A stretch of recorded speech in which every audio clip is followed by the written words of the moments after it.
bersama Mama dan Sakel. Assalamualaikum. Kali ini Mama mau cerita tentang kanker ya. Tapi bukan apa Kel? Kantong? Kering. Kenapa kita cerita kanker ya? Kantong kering. Karena di bulan Februari ini nih ternyata ada Hari Kanker Sedunia. Jadi yuk kita cari tahu apa itu kanker, faktor resikonya apa saja, dan bagaimana pencegahannya. Apa sih itu kanker? Dan sama atau berbeda ya dok dengan tumor? Yuk kita bahas. Tumor atau dikenal dengan benjolan adalah sel yang tidak normal yang tumbuh pada satu atau beberapa bagian tubuh kita. Sel tumor ini dia dapat bersifat jinak, artinya dia tidak menyebar ke jaringan tubuh yang lain dan pertumbuhannya lambat. Namun tumor ini juga ada yang bersifat ganas atau yang dikenal dengan tumor ganas atau kanker.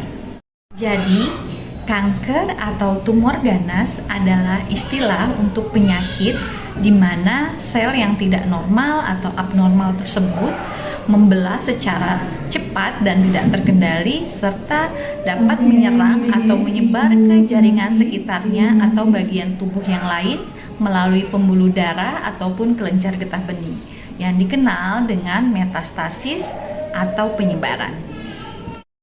Tadi kita membahas ada nama sel, nama jaringan, nama organ. Itu apa ya dok dan bedanya apa? Oke, kita bahas itu dulu ya supaya nggak bingung. Sel adalah unit paling kecil dari tubuh kita. Itu dinamakan sel. Nah, dari beberapa sel yang terkumpul itu akan menjadi jaringan. Dan dari jaringan-jaringan itulah baru akan membentuk organ tubuh kita. Paham ya? Dok, lalu gejala-gejala pada kanker itu apa saja ya? Sebenarnya gejala pada kanker itu tergantung dengan letak dari sel kanker tersebut. Biasanya itu akan menentukan gejala spesifik dari kanker tersebut.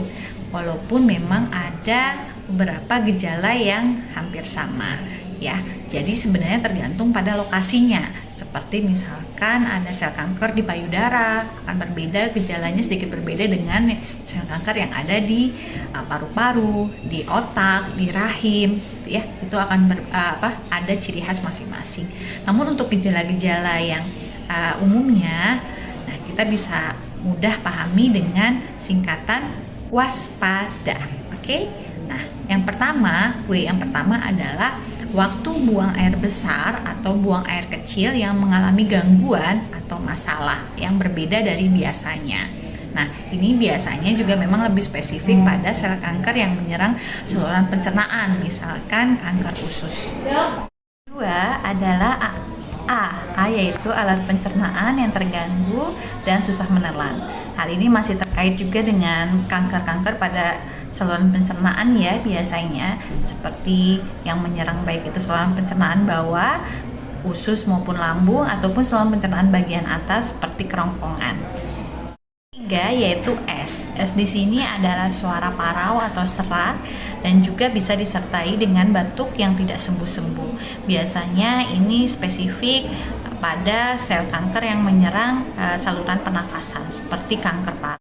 4 adalah P. P di sini adalah payudara ataupun tempat lain seperti paru-paru, kemudian rahim, otak yang terdapat benjolan atau dikenal dengan tumor. Selain itu juga dapat berupa penurunan berat badan secara drastis dalam waktu tertentu. Kelima adalah A. A di sini adalah andeng-andeng atau tahi lalat yang berkembang ukurannya menjadi lebih besar dan gatal yang menunjukkan adanya keganasan. Nah, kemudian yang keenam adalah D. D di sini adalah darah yang abnormal yang keluar dari dalam tubuh kita. Seperti contohnya dalam bentuk mimisan, gusi berdarah, perdarahan saluran pencernaan, kemudian perdarahan dari vagina, yang itu biasanya spesifik untuk jenis kanker seperti kanker darah, kemudian kanker usus dan juga kanker rahim. Dan yang ketujuh atau yang terakhir dari waspada adalah A. A di sini adalah adanya luka atau koreng yang tidak kunjung sembuh. Biasanya ini terkait dengan kanker seperti kanker kulit.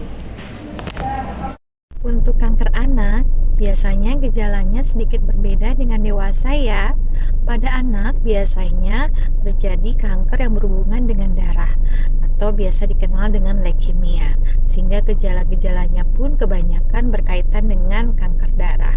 Yang pertama yaitu biasanya gejalanya berupa pucat yang dapat terlihat pada wajah anak dan di kelopak mata bagian bawah pada anak, disertai dengan memar-memar atau perdarahan pada bagian-bagian tubuh tertentu pada sang anak.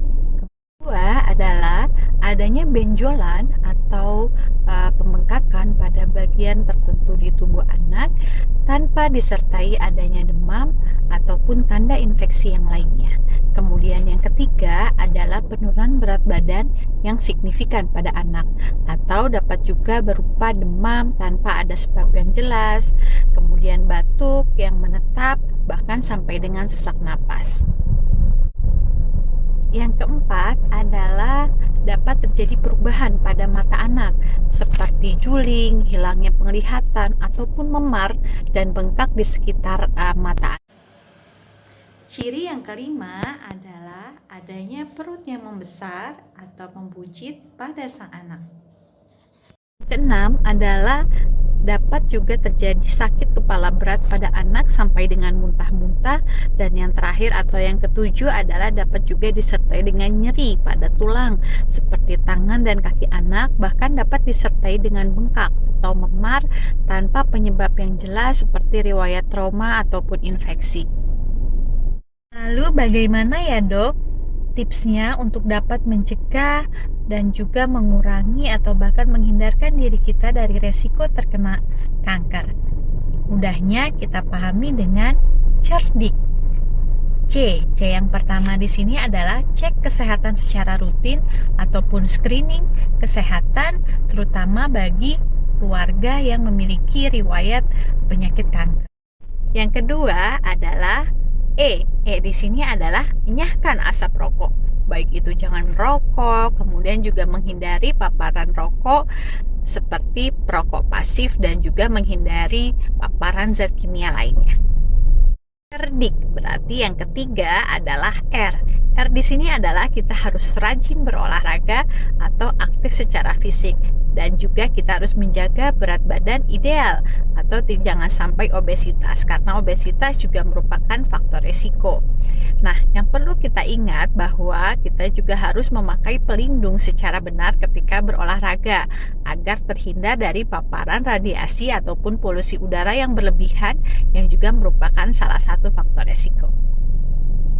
Keempat yaitu D.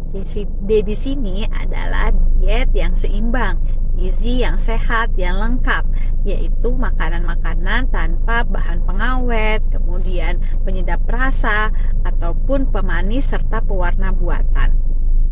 Kemudian juga kurangi garam dan gula yang berlebihan, kurangi makanan-makanan yang dibakar atau diasap yang dapat menjadi karsinogenik, serta banyak minum air putih yaitu 2 liter per hari.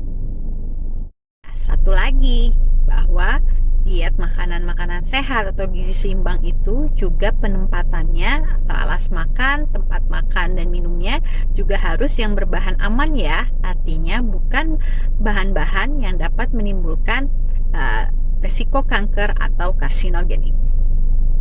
Adalah I di sini adalah istirahat yang cukup, yaitu 6-8 jam sehari. Dan yang terakhir atau K adalah kelola stres dan emosi kita. Dan untuk anak, pencegahannya pun ada yang sedikit berbeda pada dewasa seperti gejalanya ya, yaitu adalah pencegahannya dengan vaksinasi lengkap pada anak-anak untuk menghindari berbagai macam infeksi yang dapat menjadi salah satu faktor risiko atau cikal bakal terjadinya kanker. Nah, untuk pengobatannya bagaimana ya dok? Untuk pengobatan kanker sebenarnya disesuaikan dengan tingkatan derajat dari sel kanker tersebut atau yang kita kenal dengan stadium. Namun secara umum pengobatan pada kanker yaitu dapat berupa tindakan pembedahan atau operasi apabila diperlukan.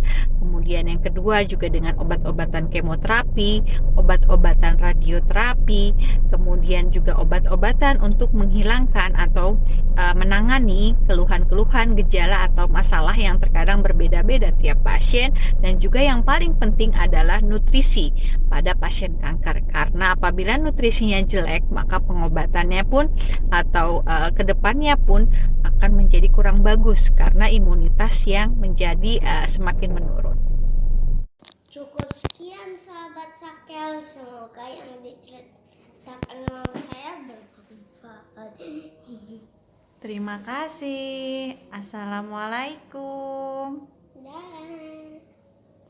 Ping ping.